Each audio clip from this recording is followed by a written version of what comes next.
the hotel management admissions are going down. So how do you retain your employees? Manpower issue is going to happen everywhere. You'll always feel short of people. You'll always feel lack of talent. Gen Z are very different. So what type of students or kids do you see around you, and what is their mindset? Nowadays, whom I meet or whom I meet around people who are just started doing business or started doing a job, I think they're pretty unstable. Hello everyone, welcome to the new episode of Media Sharks podcast, where tourism is on spike in the country. Our next guest today is on a mission of making hospitality industry eco-friendly and sustainable. So let's welcome Tejas Chavan.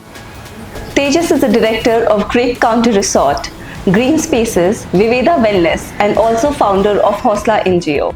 So let's welcome Tejas Chavan. Hi Tejas, welcome to Media Sharks new podcast. Hello, thank you very much. कैसा लग रहा है तुमको podcast करके हमारे साथ? अच्छा लग रहा है, interesting. You've been doing good work and asking a lot of interesting questions to interesting people, so it's fun. Thank you so much for coming and heartiest congratulations for Tanvi finishing her English channel. Thank you very much. You know, हम लोग तो रात भर बैठ के we were like cheering her up, करो. So how did you as a brother felt when she was swimming? Like, it is not a small thing to do. So what were your feelings? It was pretty scary, but she was pretty confident about doing it. And the situation was very difficult. That 12-15 hours were a little tough for us also, because you were losing connectivity of what's happening around the sea. Right. And it was a big challenge. So we were all obviously a little scared, obviously always looking what's happening around. Yeah. But after she completed, everyone is very proud of her, and we are really happy what she did. Yeah. And it's a good message to a lot of youngsters and other people. Right. That obviously you can, if you decide something, you can do so. You can achieve your dreams. Right. So Tejas, now let's talk about you being the second generation entrepreneur, right? So जब हम जैसे startup entrepreneurs रहते हैं, तो हम लोग बोलते हैं कि it is like very difficult to run a business. तुमको क्या पता, you already have something from your, it's a legacy that you have got and all of that. But as a second generation business entrepreneur, there are different challenges and opportunities, right? So can you tell us what were the challenges that you faced when you were entering into the business?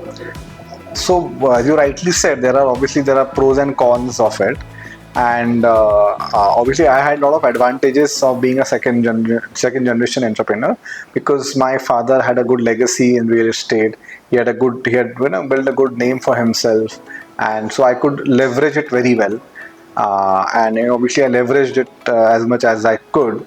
There was a lot of things were already done. A lot of team were already built up. So I would say it was. I won't say it was a lot of struggle, but it was. I believe for me it was a pretty easy task to do things, and because most of the things were there in place, and I had a support, because that's the most important thing you need as a business person. Or any business you want to start is a support, not financially, but financially and also moral support is most important, which I had. But saying that, we were never into hospitality. Dad was into real estate, more into land. Right. But so land is obviously our core business. But I started hospitality as a new venture, which we did not have any background of. Nor did my father, nor did I had the background, but wanted to do something different. So that's how we entered into hospitality. Okay. And was there never a pressure of, my dad had made this name, now I have to take it up? So was that the pressure always there? So obviously it was there. It's always there. Any family you take it, maybe it's a small someone who's doing a job or any other business. That obviously your father always has some expectation from the son. Right. Or the daughter, and that is always there. But it's good to have that pressure. So you don't go in a wrong direction, or what is. You obviously think twice before doing anything. Right. Before doing any act. So I believe that pressure is really good. You should have some pressure from the family, and with that you do right things. So I think the pressure is good. You should have. And you don't come from a hotel management background? No, I don't know. And why then you thought of coming into hospitality? Like, what I was made you? always keen on on the food part of it. I love different foods. I love because I travel a lot. That's why the most important thing what attracts me of traveling is a good coffee, a good meal, good designs. How culturally every that state, that region is strong in the food and in the design also. So that attracted me a lot, that I should do something in our city which is more culturally strong, and and so that's how the journey started, and that's how it was. That's how you founded Grape County. Yeah. So how Grape County is different from other hotels in Nasik or maybe around? So first of all, Grape County is an eco resort. So what is eco resort? Eco resort is a place, is a design eco-friendly. So for example, we have done a lot of the energy is derived through solar. We have done a lot of water conservation. While the stage of construction, we have used eco-friendly materials. We have used materials which are sustainable. We have used reused materials. Okay. So which obviously reduce a lot of carbon footprint of when we were building the hotel building, the resort building, and that was always a key thing what we wanted to do. We always wanted to do a resort which is little different than others, which blends with the environment and which is sustainable, which is not harming to the nearby vicinity, and will always give good vibes so people are using it, the facility. So that was always our thought process, and we also evolved while doing all these things. And now it is, you can say, we are Maharashtra's first eco resort. Wow. When we got certified, and that's a part and parcel of our each and every work we do. Right. So which is the biggest initiative that you have taken at Grape County that you're very proud of? So not individually, but yeah, we as a team, we wanted to do water conservation because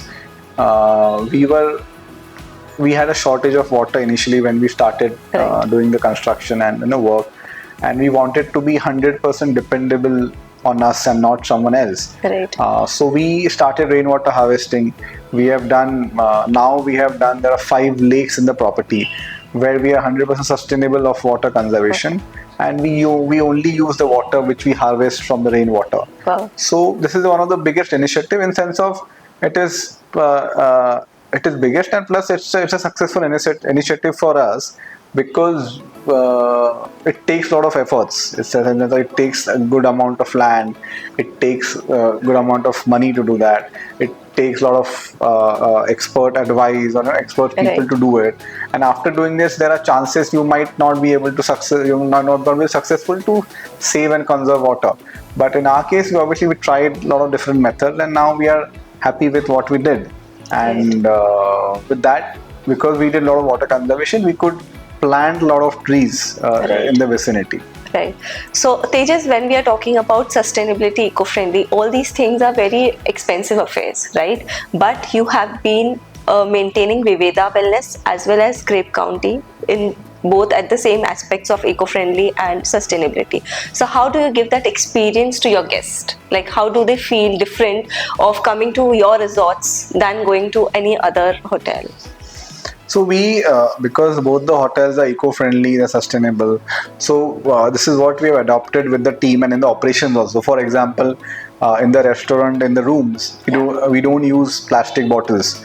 We don't use plastic water bottles. Okay. And we give filtered glass bottles, which are we can reuse and keep it in the rooms. So so people are happy with it. People feel that a small initiative can also be taken at home also. Right. So whatever we do in the property, the guest experience, we expect them to do it with them at home also. And that message is pretty strong that we don't give plastic bottles. So it's a no plastic. It's a no plastic zone. Yeah, absolutely.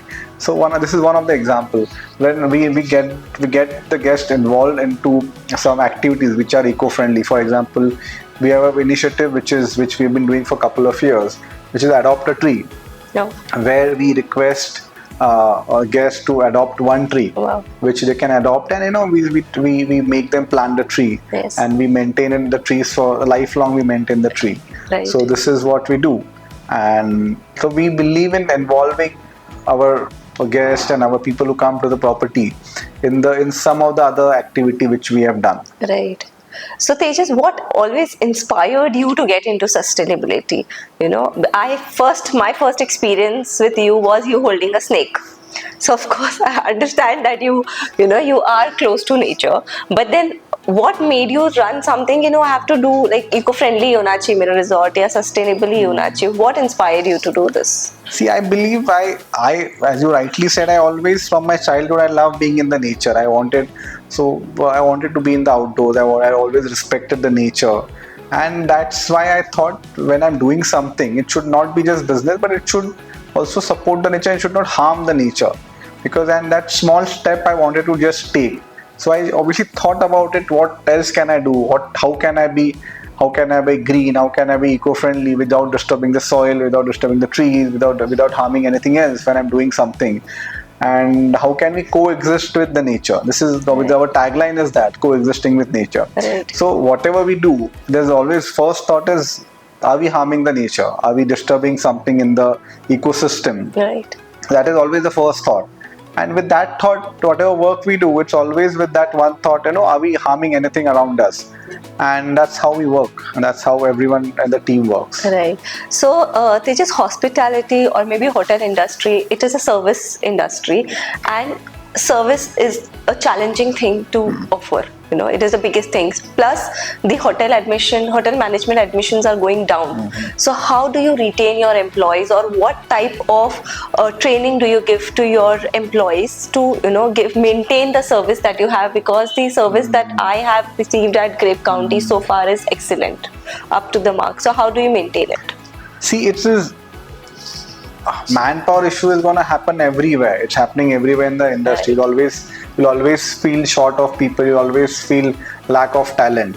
But from day one, what we have done is that is what we wanted to do, because we wanted to support the local communities. So we always been hiring local people who are in the region of 5-6 kilometers of periphery. We always been hiring them. We always been appointing them. We're giving them the jobs they love. We're training them. So that is the two reason is they are locals. We wanted to support the locals. That's Right. one. And secondly, they get some employment. They are happy. They get a job Right. around their homes. Right. And plus, with this, the benefit is they are employed. Second, they don't usually leave soon because they're happy with because their house is close to their house, and it's a new opportunity for them. So having and training the local talent is what we believe in. Okay. And how about your top management? Do you have different, training sessions for them on and off? How's it? Yeah, we keep on doing that because I believe training is the most important. We also go through a lot of training in intervals about everything about a company. I think it's like a servicing, like we do to the car. Right. That is how important I feel training is. Right. So it's with the team, it's with us, it's with senior management, it's everyone. So we periodically do it. Okay. So when you come up with new ideas, how are your other stakeholders? Do they have a point? Why are we spending so much? Because it is, again, as we were talking, it is an expensive affair. So they don't say no, this is too expensive. It will affect our profit and all of that. So how do you take it up with them? See, I personally, whatever ideas that obviously I discuss with the team, the people who are involved into it. And obviously there are financial restrictions, but if you don't take the idea, and you never know which will work. So I believe it's more important to take the step and try it for a few days, few months, and then see it. Because if we restrict ourselves at that point, or the team, then it won't be able to do any new creation. So my first thought is, it is the idea, let us do it. Yeah. So let us give it a try. Okay. So what all facilities do you have at Grape County, other than restaurant and rooms? So mostly we are an activity-based, activity-centric property. So we have kayaking, we have a horse riding school, we take people for a hike, we involve them in the nature-based activity, we take them for a nature trail, we do some farming with them. So there are multiple activities, but it's mostly it is nature based and where people can learn new things. Okay, let's talk about Viveda. How Viveda is different from Grape County? So Viveda is a wellness retreat. Okay. Where we address where we have Ayurveda, naturopathy, yoga, homeopathy, and we have alternative medicines there. It's alternative treatment. We teach a different living lifestyle changes in life. So people come to us to detox. They come to us for weight loss. They come for for small elements they have. And we have a nice good team from all over India. We have experts from Kerala to do typical Ayurvedic treatments. We have people for treatment from massages from Northeast, and it's a nice combination. We have a sattvic. We only serve sattvic food there, which plays a very important role because food does a lot of things to you. Right. So we serve fresh, locally grown sattvic food in the property. Nice. And so this is more of a wellness place. Okay. You come and detox, you regenerate, you be with nature, you be with yourself. Right. That's how is the thought process of Viveda. Okay, and you're very closely located to Trimbakeshwar. Yeah. Right. So how did you bring the culture of Nasik to your resorts? Do they have some Yeah, obviously we see being local to Nasik, Trimbakeshwar, we have inculcated a lot of things in the resort, in the both of the property, in sense of from the design aspect, because for example we use a local stone which is from the local region in both of the structures. We have used 80% of what material we have used in designing is a local material. Okay. Plus the design aspect is not very fancy, not very English, not very different, not very out of the state. It is very synced with what Nasik is, what Nasik, the heritage Nasik would have been. Right. The material palette is like that. Right. Plus the food is pretty local, even if we have a fusion food, but Right. most of the things we love to promote the local foods, what the Nasikites eat and what the local Maharashtrians eat. Right. So we love to promote that food. And the vegetables, obviously everything comes from the nearby region. Right. So it is more of a local and locally grown food. And So now, if anybody wants to start a sustainable business, what advice would you like to give to them? see, nowadays it's pretty easy. I mean to say, you should have an intention to start it. So whatever it is, if you want to, and any business can be a eco-friendly, sustainable business. There's nothing. It is not a rocket science. You have expert people. You have a lot of advisors. A lot of information is there online. It's just your intention. You should start with an intention. I want to do this thing sustainable. I want to give back to nature. I want to take care of the nearby surroundings around me. Like small initiatives. It's a small initiative that can be anything. Okay. And how do you use social media? Like, are you active on social media? Yeah, personally, I'm active on social media. I use it whatever I could do it. Yeah. But it's mostly activity-based thing. Yeah. I don't use it for business. I just post things which I do around on my weekends. Okay. And which obviously gives a very different perspective of Nasik to people. That's my whole motive of using the social media. Right. And not something very personal, not something very professional, but I just want to build a different perspective of the city to people. Right. That's my whole idea of using the social media. Right. So now, initially Nasik did had luxury hotels, no 5-star, no 4-star, but there are hotels that are coming up. We have now Radisson, we have Courtyard XYZ, Sheraton coming in. So is it a pressure on you, like luxury hotels are coming? First we were there, now they are coming up. So have you geared up? Are you having those meetings internally? So what different are you planning to do? So I personally don't think it as a competition. I believe that a lot of tourists are anyways influence coming in the city. Yeah.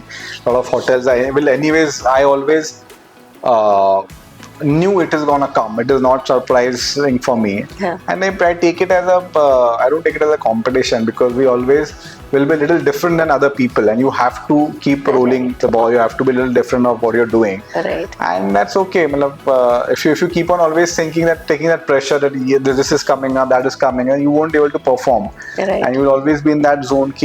I'm so a small is there a discussion? Like, do you have this discussion? Obviously, the team is obviously known about it. Yeah. Already discuss about what strategy to use, what is the price point. That's a very operational discussion. Right. which keeps on happening now and then, that this is the price point, what rates are other people are selling, what rates are our rates, or what activities we should involve, what food we should. Right. That is obviously, it's a general discussion which the team always has. Right. And you obviously come with new good points, and you also grow with that. Right. Okay.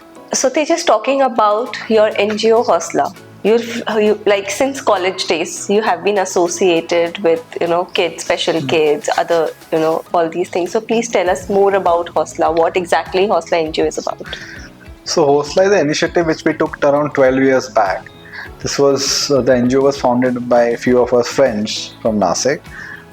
We wanted to do something for the special kids which are in and around the Nasik region. So we wanted to just help them, not just by visiting them for a day or just doing a small activity with them, but we wanted to do long-term initiatives for them. So we have done a lot of long-term initiatives for them. For example, we have built some structures for them which can be used for vocational training.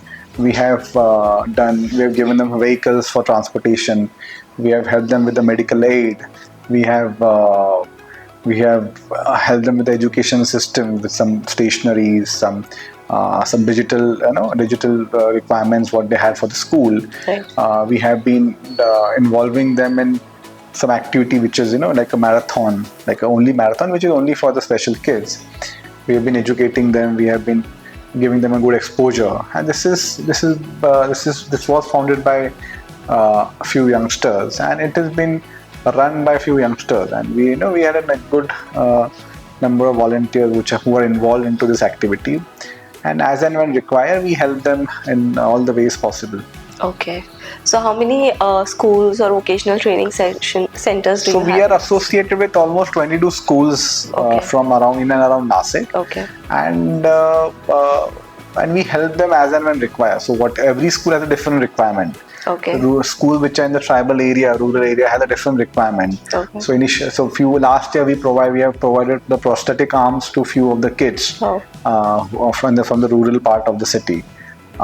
So there every year is something or the else, and we try to fulfill the needs. Okay, and anybody who wants to donate or get associated with the Hausala, how can they do that? So there are different ways. If anyone wants to associate or donate, they can. So we have a couple of requirements of the school where where you can educate a kid for a year, right? Where you can provide them with some infrastructure facility. So we, as and when required, we have a list of things. We send it to people, and they can choose in whatever way they can help. Right. So all this, your eco-friendly nature, you are so sustainable, you practice sustainability, then you helping. So there are so many blessings, and I think these values are coming from your family, because I think everybody in your family is in the same. You have one vision of eco-friendly. Right. Everybody is into that. So how had it helped you in your business? Like these family values. Family values they play a very important role in doing whatever you're doing. So it is always inculcated in yourself, which cannot be changed, and that helps you in decision making. So whatever I'm doing in the business or in my career, it is the values play a very important role, and in some or the other way they have been part of the decision making. They have been part of whatever we are doing, and I believe it plays a most important role. Right. So who's your biggest support? So everyone, my wife, my father, as and when require this support. Okay. So how do you inculcate these values in your kids? I have seen you spending time on Sundays, especially with your kids in mornings. I think every day you get up also early. Aaj bhi you were saying, let's do this podcast 9:30. I'm no. So how do you inculcate? Do they also get up? They see you doing this? So see, getting up, for example, one thing what we do is we anyways get up early in the morning. Everyone gets up, so we got up, and then now the kids get up. So that's just part of the lifestyle what we live. And so I believe Sundays are the most important days for me, because that's the time where you have some time, you can take out some time, so that's the Sunday session. Sundays. So I believe Sundays are the most important days of life. So for me, Sundays plays a very important role, where I want to spend time with my kids, and not spending time is not just being home or watching TV, but giving them a good exposure, bringing them close to nature, making them do activities which are little tough for them, which is Right. learning sessions for them. Then meeting up friends. I know we obviously be friends meet up who have same age kids, and I think that is, rather than the school, this is a more of learning and giving more experience to the kids, Right. which the school cannot give, or which maybe an YouTube won't give. Yeah. So, and this is the experience which they will remember, they'll always remember. Yeah. So dedicatedly I give a Sunday or a weekend with my kids and family. Right. So they are also experiencing nature very closely. I saw Ilya's last post of having crab in her pocket. Like, that's so scary, but she's like so fine I with believe they that. don't have option because they're born in they are in the same family. So the kids don't have option. It's up to obviously us eventually, Yeah. but our job is to expose them to different things and Right. give them a good experience, scare them a little, make them a little tough, and they will grow well. Right. So talking about you, other than work, other than family, what are your hobbies and activities that you don't miss on? Like, I have to do this religiously. What are those? Like with your friends, maybe?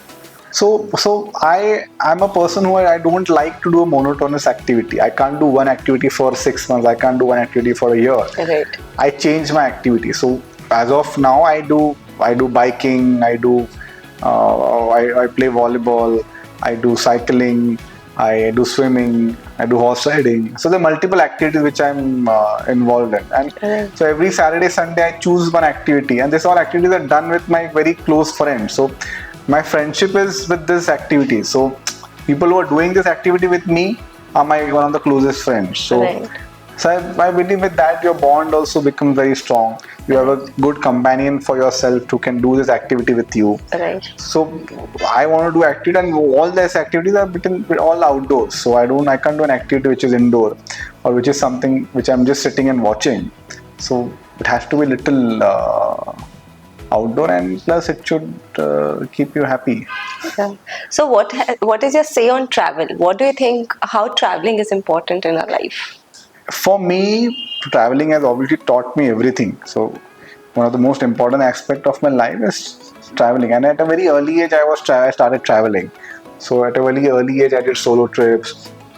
I went to places which were little unexplored, which were little raw, and I don't plan my travel. Its itinerary is not planned. I decide where I want to go. It's like every day is a as per our mood I decide where to go, and that's how I've been doing with my kids also, because that is fun. That age you can do that, you should do that.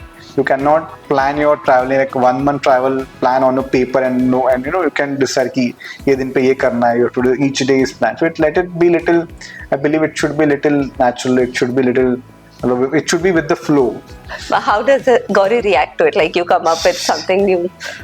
Initially she was little, because our first trip together was completely unplanned. We just knew where we want to go, but where are we staying, what are we doing was absolutely unplanned, and I think she also got adjusted with it. It was fun for her also, and that's, I believe, I feel good about, I feel fun about. I can't completely plan my travel, day to each day. I can't do that. This is also with my general life also. This is the way I do it. The important thing is, obviously I maintain a calendar, I do things, but generally I just take decision which is spontaneous, which I feel like doing it, I do it. I don't think a lot about, I don't question myself on that. I just do it. If it might, sometimes it might be bad, it might be good, but I just listen to my heart and just do it. So, And how important is to you, like family is important to you? How important family is to you? so it's everything. Whatever I am right now is because of the family, and the first initial support what you get is from the family only. Right.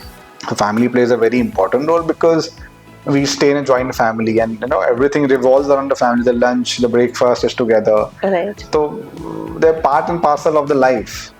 So they are most important thing.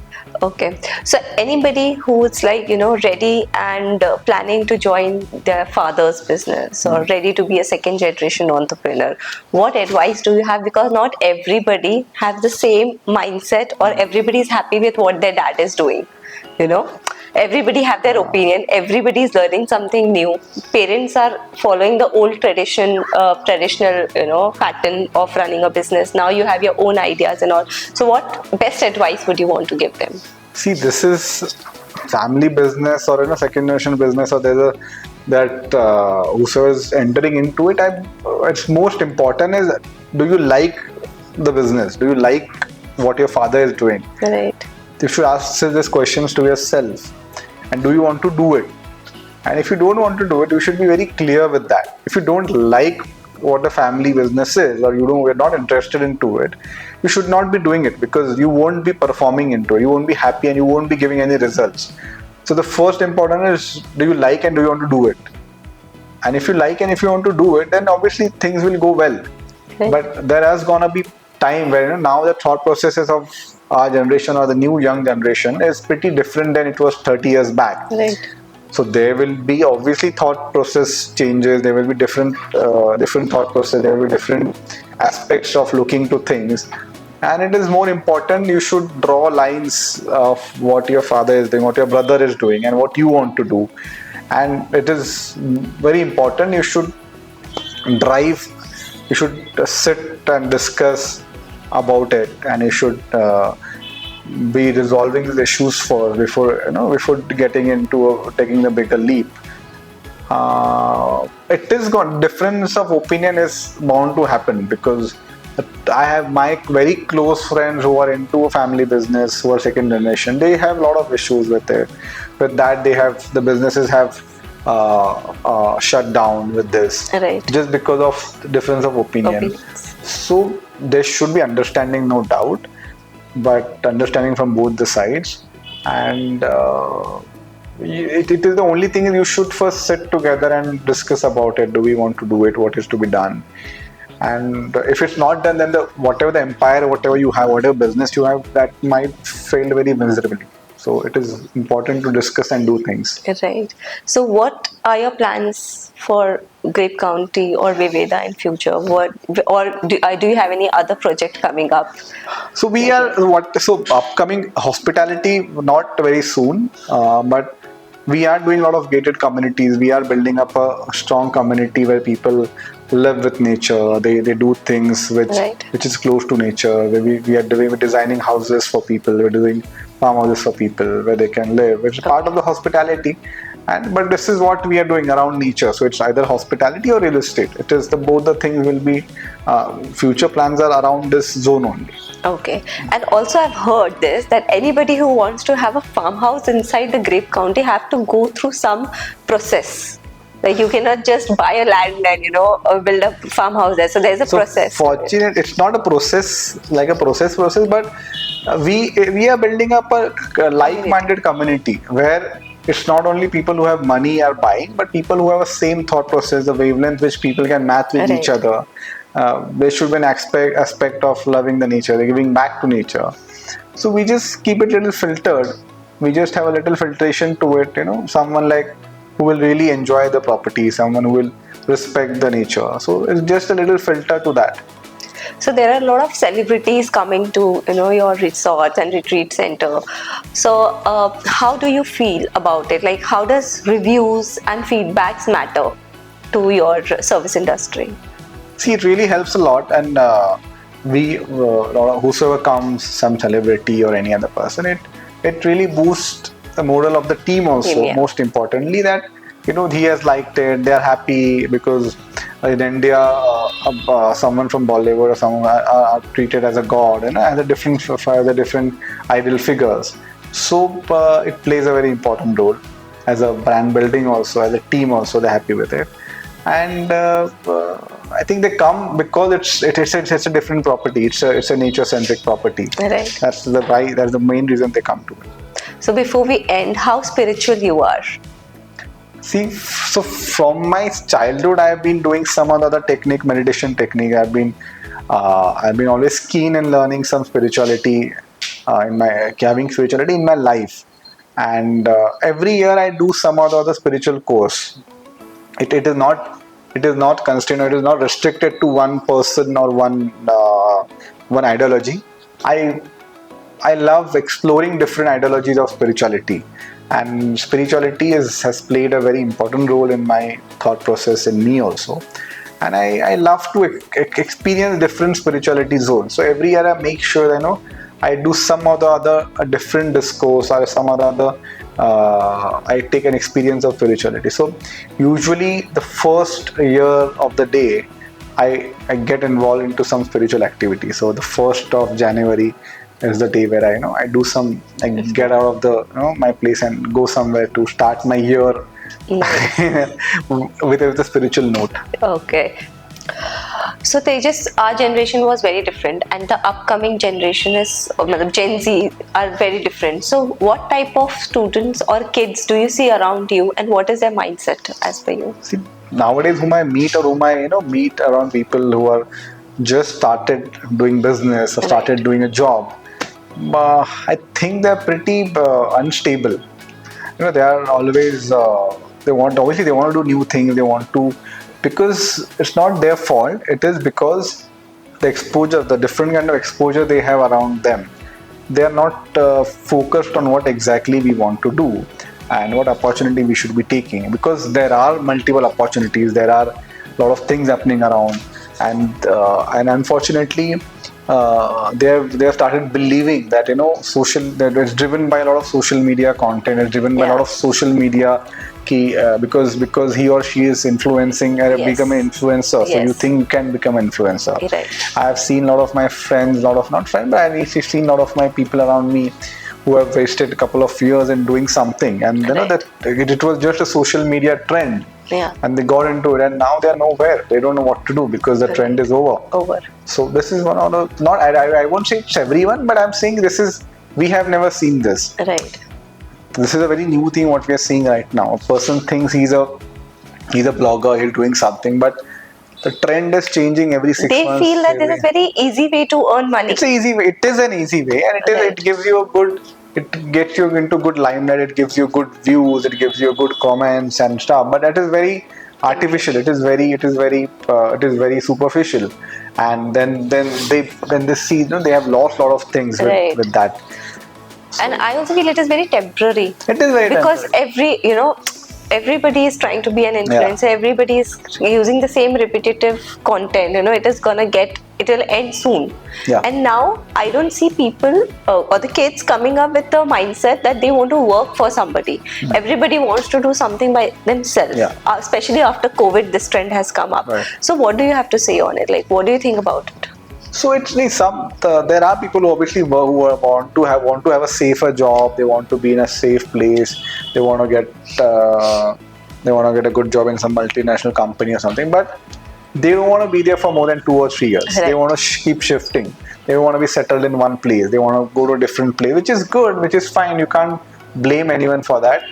But starting your own business is also good. It is everyone can start their own business. There is a lot of opportunity. Being in India, I believe we have a lot of opportunity. We have government is supporting the startups initiatives. There have been a lot of initiatives in startup. We have a lot of good examples in the startup industry. We have a lot of good examples of people coming up with innovative product. Right. So I believe we should be doing that, because that ecosystem is also very nice. You come up with a different thing. You come up with new products, new technology. I think people should try doing it. Whosoever can afford doing it, they should try and not shy off from that. And don't you feel scared of, like, our kids will be growing? Now we see them, like our kids after like 10-15 years, everything would be so different of what we are living today. Doesn't it scare you? Like, so it is going to be scary, because now some of my friends from Mumbai and other places who are now at the age of 18, 20, they have a completely different thought process of everything, decision making, of friendship, or everything. They have a completely different thought process. Not scary, but I believe we as a parents play a very important role in shaping them, in at least getting them grounded on few things. So the reason I spend more time with my kids on weekend is because eventually they're going to have their own thought process, but at least the basics should be right. Right. If the basics are wrong, then everything you might go here and Yeah, because we can't be there like you 24/7 can't be then. there. Now we can. So your Now they are in our. basics right means you should they should know it's important to get up early in the morning. They should know it's good to go outdoors, do some get involved in some cycling, some Right. activity. They should have a good set of friends. So Right. this couple of things I believe is important, and we play important role in teaching them. Right. And how they should take initiatives for the development of the city. Because Nasik has always been known as a heritage and cultural city, right? And now everybody wants to move out of the city. Nobody wants to stay in Nasik. People from outside are willingly coming and staying in Nasik, but Nasikites want to go out. So what do you think they can, how they can play a major role in development of the city?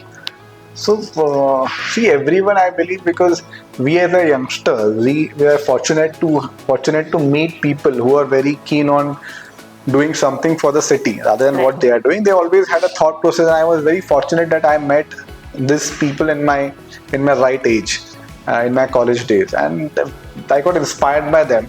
And I personally wanted to do a lot of things for the city. And we obviously did a lot of initiative. We did tree plantation, we did a lot of awareness campaigns, we did voting awareness campaigns, we helped a lot of NGOs, we collaborated with a lot of NGOs, and we channelized a lot of youth and youngsters into it. And I think everyone should do something for the city or giving back to the city, because you are here because of the city. So I believe everyone should give back to the city. You should play a little your role to giving back to the your town, and that can be in any small way. That can be, you can take in one initiative and say, I'll do as a group or as an individual. And we and my friends would love to clean this area, would love to plant trees here, would love to educate the underprivileged. There are multiple options you have. You just have to give a little time. Every initiative won't need, it's not monetary based. It would just require your time and your little efforts. And with this, if everyone believes and everyone does this, I think it will be a very important role for the Also, relationships are taking a new U-turns or turns, maybe, so with you and Gauri, like I have seen you like dating for years and then getting married, and now you have grown with age. You have grown this relationship also, but at the same time there are a lot of relationships that are being broken, right? And now the Gen Zs think it is very easy to switch from one to another. What is your say on that? See, it is I personally admire all the relationships what I have. I don't have a lot of friends. I have limited friends, and admire the relationship and friendship with everyone. And to maintain any relation, maybe it's your friend, it's your wife, it's anyone else, you have to give time to each other. You have to respect each other's time. You have to give some space also to each other. Right. So these are the basic fundamentals of a relationship, where giving time, respecting each other, understanding each other's requirements, and giving space to each other. So with this, I think this were the very basic things between each other, and that's how we have been sustaining the relationship. and rather than me, she gives me a lot of space and freedom to do things. Right. That is more important. Because so have your life changed like after marriage? How it was earlier and how did it didn't change a lot. It just alters. It doesn't change. Yeah. If it changed, then there's no point in the relationship, right? It would have not been the way it is right now. But you have to talk good about my best friend, like you can't be that's what I'm saying that she has given me a lot of freedom to do. She understood what are my needs, and she understood that he can't be home on a Sunday morning. Right. You cannot tell him to be home and do nothing and just watch some TV and movie. She knows that very well, so she doesn't stop me from doing things. I think she adapted it quite early. She adapted. She understood this is you should understand what is his requirement. And we were the guinea pigs to get up at like 4 o'clock for you guys. So you need friends to do, like you can't do activities alone, right? And I'm not a person who would love to do things alone. I want my friends. I want my people around me to be a part of it. Yes. So whatever it takes, I try my best to get them involved. Right. Thank you so much, Tejas. It was like wonderful having you on our podcast, and it was such a formal come casual discussion with you, because this is the first time we are having Absolutely, like yeah. a one-to-one. But really, it was very nice. Thank you so much for accepting the invite also. Thank you. It was a pleasure. Thank you.